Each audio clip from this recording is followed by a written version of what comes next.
Welcome to Stuff and Whiskey. I'm Erin. I'm Josh. Thanks for joining us in the lounge. We love hanging out here, having pours with friends, and that's what we're doing today. So thanks for being here. We have this sample set, this pairing, pulled from our blind sample pool. That's a bunch of different matchups that have been paired together for one reason or another. Some of them are available versus allocated. Some of them are two shelfers versus each other to see which one's the better buy. Some of them are two allocated products against each other to keep us on our toes and to see if either one of them are worth the hype. Yeah. We don't have any clue if these are bourbons or ryes. We don't have any clue what we're drinking, but we're gonna go through this and give you the most honest opinions possible because there's no bias involved if you don't know what label you're drinking, if you don't know the price tag. If you don't know what you don't know. Right. But we will rate these and then we'll find out the price and see if that changes how we feel about either one before we find out what we're drinking. So yeah, that's where we're at. That's why we do this, to give you honest opinions, and we think it's a lot of fun as well. So we've got glass 1 on your left, our right, and glass 2 is on your right. So let's get into glass 1, see what we're working with on the nose. Oh, wow. That's very specific. What are you getting? You go first. Ladies first. Well, if I ask you, that means I don't have anything to say, so you should go. This smells like banana pudding. Really? Yeah, that's been stirred with an oak stick. Okay. And they just left this oak stick in there. Like the wooden spoon is made of oak? Yeah. It's just a stick of oak. I could go for some banana pudding. I haven't had that in a long time. Yeah. So I'm just getting ethanol fumes. That's there too. And I can't get past that. For some reason, I'm not getting much else. Yeah, we did just pour these, so, I don't know. A lot of times we pre-pour, but sometimes, we want to pour on screen so you can just see the whole process. Yeah, I mean, banana pudding, vanilla wafers, brown sugar, oak, everything is, all those notes, other than the banana pudding note, all the rest of the notes are kind of soft and woven in. Yeah. It doesn't seem particularly high proof or low proof, doesn't seem particularly old or young. It's kind of a bit of a middle ground type of pour. I do think the power of suggestion is at play here because I do now smell banana pudding. Yeah. So just being honest, I smell it, but it's probably because he suggested it. Probably. So let's get it on the palate.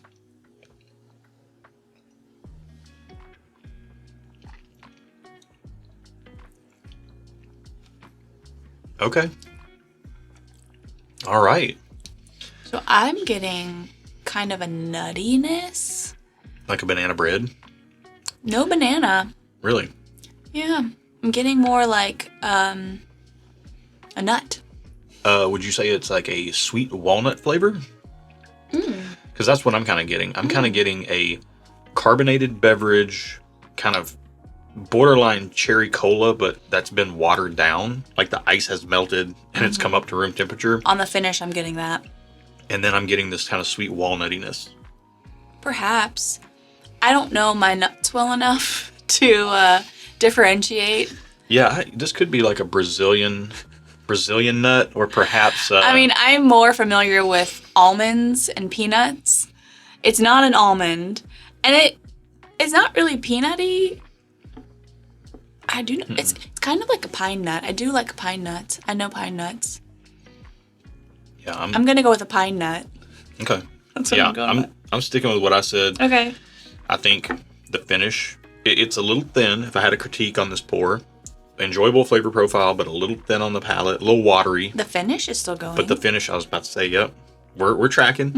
I say the finish is setting in kind of deep in the chest. It's got this kind of light spice, late spice on the back of the palate. Late spice. Yeah, and it's say kind of that 5 times fast. It's kind of sitting in back there, and that's nice. I think it's coming across higher proof on the palate than I expected. Yeah.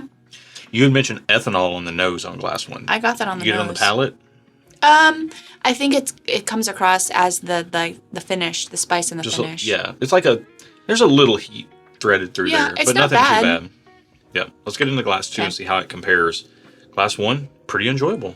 I wouldn't want to spend a ton of money for it, but I do like it. I do like it. This smells sweet, like sugar sweet, caramel sweet, sugar sweet, some sort of sugary concoction. Yep, and we got a train horn in the background if you can hear that. I don't know if the mic's picking it up or not, but we don't live too far from a train depot, and Yeah. if the wind's blowing the right way, you can really hear them. Yeah. It's interesting though, because we very rarely hear the train, The horn, the yeah. horns, because we live close to where they stop. Yeah. And so normally we hear the clinking of the cars. Is that what they're called? Or the brakes. The brakes, The yeah. squealing We of the don't brakes. hear the actual The horn. siren song of the brakes, train brakes in We the hear the distance. train brakes a lot. It reminds me of like Oh Brother, Where Art Thou? When they're going and they hear the siren song, you know? And they get lured in. I don't think I've seen that movie. Or maybe you asked me to watch it and I've forgotten it. What? I don't think I've seen it. Oh, that's when I fell in love with George Clooney. Yeah, I mean, You gotta watch it. it's hard not to fall in love with George Clooney. Am I right? Well, especially during that era. I mean, yeah. what a dreamboat, He was in am his I right? heyday. All right, let's drink this whiskey. This smells, go ahead after it. This smells to me, like you said, sugary sweet, like white table sugar, brown sugar. Now somebody's revving their engine up outside. Everything's breaking loose It's right mayhem. now. Man, yeah. This smells similar to glass 1, but a little darker and richer. How's it tasting? It tastes good, but not complex. It tastes enjoyable, but it's not. It's kind of one note. I don't feel like it's something I could pick apart. Not that I would do that, but if I were someone who were to pick apart whiskey, I don't think I could do that very easily. But I'm gonna take a second first sip to verify. Yeah, my first sip on this one, I thought the nose smelled a little bit less fruity sweet than glass 1, but just a little bit more towards my preference. Like sugary sweet. On the palate, though, it kind of went sideways on me on that first sip. Yeah. It went a little bit more, and this is a total personal preference thing. It went a little bit more towards like that dry roasted peanut type of flavor and some caramel, some sugar. Okay. But kind of the predominant leading note was that dry roasted peanut. Not my favorite profile, personally speaking. I don't dislike it, but it's just a preference thing. So on a second sip, the finish is lasting a little bit longer. Very similar finish to glass 1.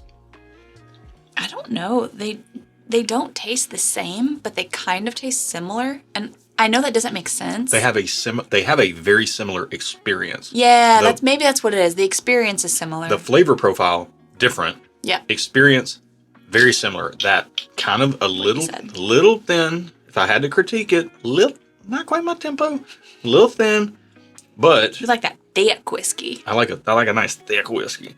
But sorry, I was just going all kinds. I was like, I like whiskey that has trouble getting into their pants, Okay, the thighs or whatever. But this right here to me is very similar to glass 1, and you get that light, late spice. It sets in down here in the chest.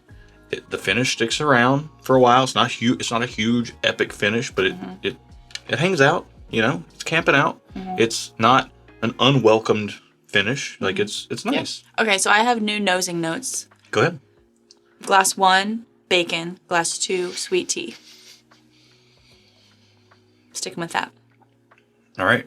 I didn't get either of those notes on either of these things. Try before. again though. I'm going back now. Yeah, well, I cleared my palate with some water. I'm going to start with glass 2 and go back to glass 1, but Okay. I'll do a quick side by side. Yeah, smell. I'll clear with water as well. Okay, I see you on the sweet tea. I think that's that white sugar, brown sugar combination that I was thinking of. But if we're being completely, as we go here, unwrapping the package, much more sweet tea sweetness than it is like a brown sugar plus white sugar thing. Okay, I kind of see you on the bacon on There's glass like a 1. savoriness. There's a slight savoriness, yeah. Yeah, it's nice. It's really nice. All right, got to start with glass 2 again. Start there, clear your palate, start with, do the reverse order. Always important to do that. You got to do the back and forth. Oh, man. I need another. I think the water watered it down. Also, I'm drinking with my left hand. Can't do it. Can't be It doing always that. tastes wrong. Yeah, revisiting glass 2 after some water, clear my palate. No new news for me. Everything's tracking exactly the same. Yeah. To me, it feels very Jim Beam-y. It's just there. It's simple. It's nothing to write home about. I'm trying to come up with words for it. Blank up here. I like it. It seems like it would be kind of a quality pour. And I think the thing that's really throwing me is that it's just a profile thing. This is crazy. We had the train horn. Then we had the guy with the LS1 Trans Am over there revving up his engine, getting out of his driveway. Love the sound of it, but don't need it in our videos. Now we got a plane flying overhead. I don't think the planes pick up on the microphone. I don't think they do either, but sometimes, every once in a while they do. Oh. That one sounded pretty loud. Welcome to the city of Nashville, y'all. Yeah, we live a few miles from south of downtown, so lots of stuff going on. All right, back to glass one. Still smells very good on the nose. Mm-hmm.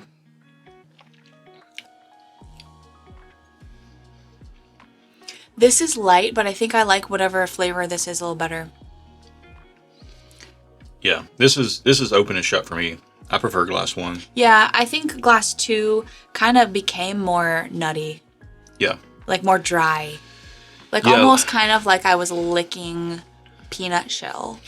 Yeah, and I've tried to think of the ways in which to communicate this experience, but when it comes to glass two, when I get this specific type of nuttiness, what it translates to me as on my palate is a lack of sweetness. Mm-hmm. There's just a sweetness element that comes with like the caramel, vanilla, oak, bourbon profile that when it leans this direction and starts incorporating that dry roasted peanut type of profile, it starts leaning a little away from the sweetness and a little bit more towards kind of an earthy, peanutty flavor. Mm-hmm.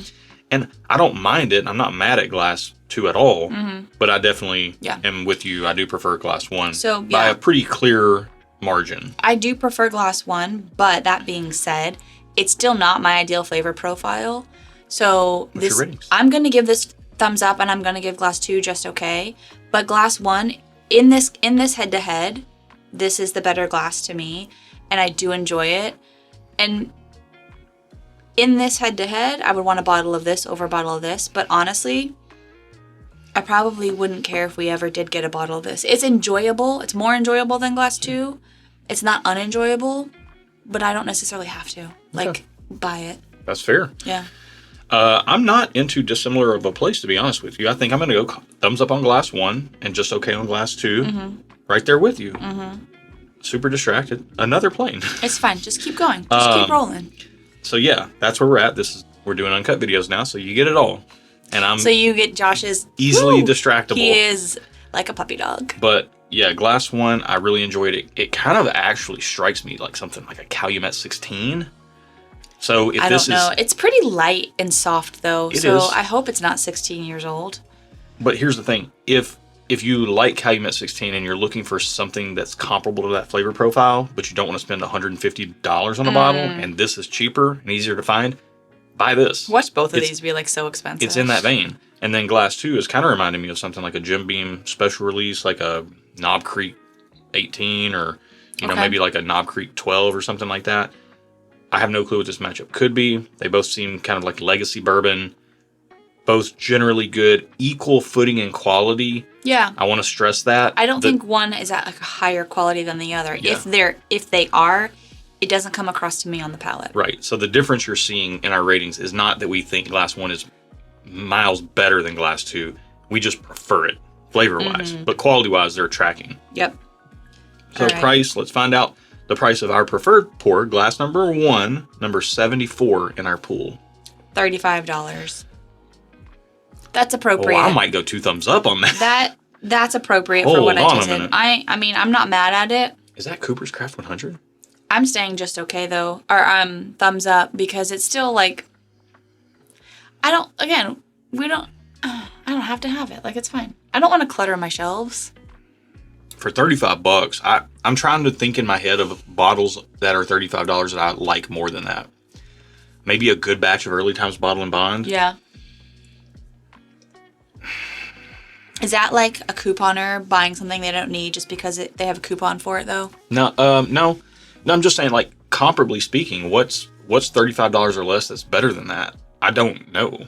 That's fair. Like, that's fair. If you want something, I compared this. It's cheap. Shades of Calumet 16. Mm-hmm. It's like kind of reminding me like that or a Jack Daniel's 10 or something, and it's $35. I hear you. That's crazy value. Although, real quick caveat. I feel like something that's this price, I would want it to be able to mix as well. And I don't think this would hold up in a drink.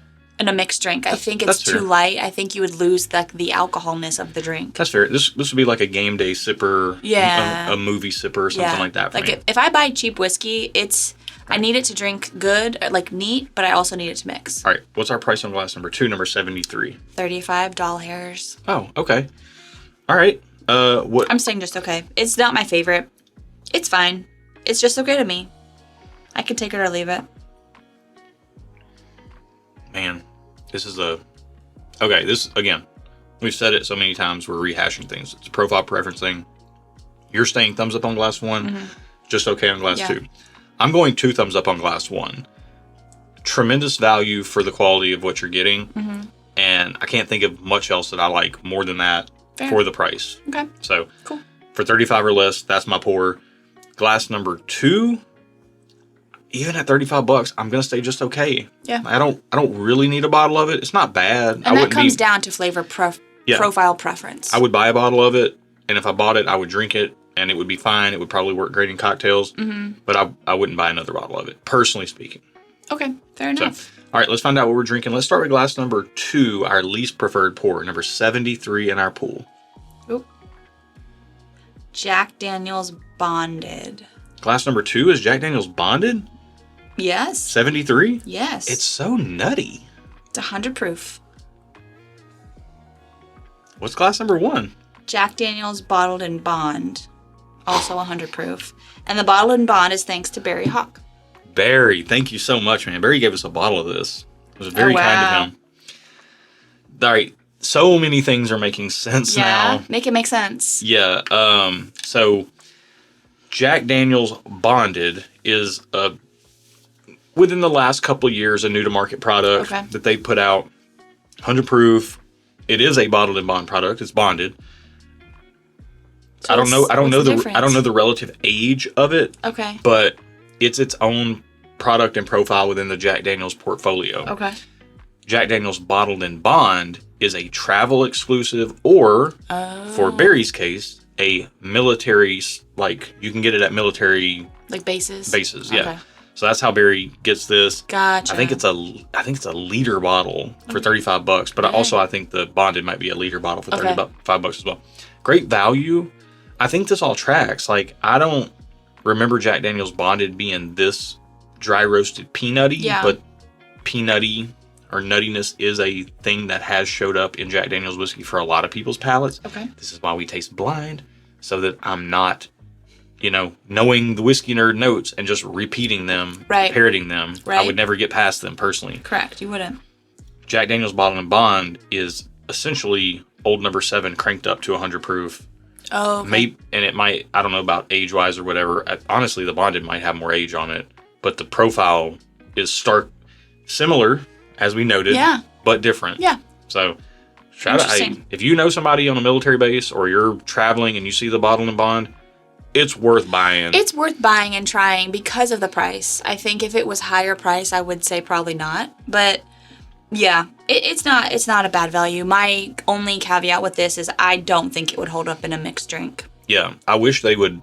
Well, I'm gonna go good at Jack and Coke. Maybe a Jack and Coke, but that'd be it.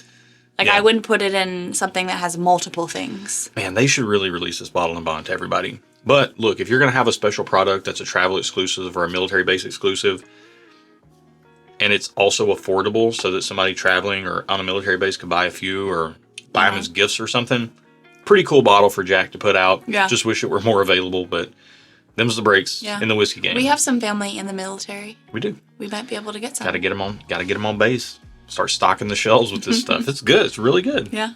I'm impressed. Good job, Jack Daniels. Yeah.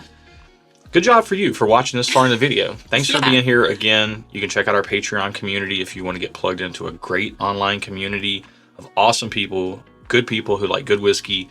You can join in over there, get access to our Discord. That's our home on the internet. Mm-hmm. We don't have Facebook groups or anything like that. We like to keep things positive, troll-free. Yep. That happens on Discord for us. Lets us trade samples, help each other find bottles. All kinds of stuff is going on over there. We release our barrel picks over there, and we did go to Jack Daniel's and picked a barrel-proof Tennessee whiskey and a barrel-proof rye. We did. And those will be coming out a little bit later this year, probably late summer. So if you're interested in our barrel picks, where we go to distilleries and taste different barrels and put our stamp of approval on one of them and then make it available to you guys through our retail partners, then you should check out our Patreon for that as well. We do a whole bunch of picks, way more than we should. We're trying to slow down, but it's hard to say no to good whiskey. That's very true. So that's it. All right. Well, thank you guys so much for watching. Be good to each other. And until next time, cheers. Cheers.